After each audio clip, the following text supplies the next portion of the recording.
President Biden is in North Texas for two Dallas fundraising events. His plane arrived within the last 20 minutes. You see him departing that plane right there. He is not making any public appearances. He is here to pick up campaign donations and support while attending two private fundraisers. Fox 4's Alex Boyer is at DFW Airport and was there when the president landed. Alex. I was indeed, Steve, and of course you can see Air Force One parked there behind me on the tarmac here of DFW Airport. As you mentioned, President Biden will not make any public appearances during his two campaign receptions being hosted here in the Dallas area. Now, in January, you may recall, he was here for the first time this year when he attended the funeral of former Congresswoman Eddie Bernice Johnson. Now, President Biden arrived just a short time ago, as you mentioned, Steve, and was greeted by Dallas County Judge Clay Jenkins. Mr. Biden did not make any remarks to reporters before his motorcade departed from here.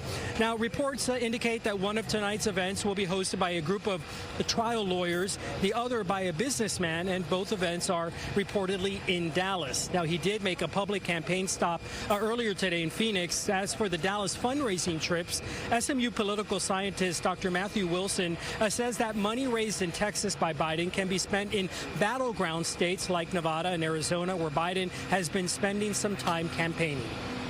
There are some very well-heeled Democrats who can be a significant boost to President Biden's reelection bid. The other thing is that there's a competitive Senate race here, and he'll want to encourage donations to Colin Allred. He'll want to encourage party building and support for the Democratic Senate effort in the fall. So there are a couple of things that he can do by visiting here in Texas. And reports indicate that Biden's reelection campaign fundraising efforts have so far dwarfed that of former President Donald Trump. But Wilson also pointed to the fact that Hillary Clinton outraised Trump in 2016, and Trump won that election. So no doubt, while money is a big part of this campaign, who gets out to vote, of course, is another.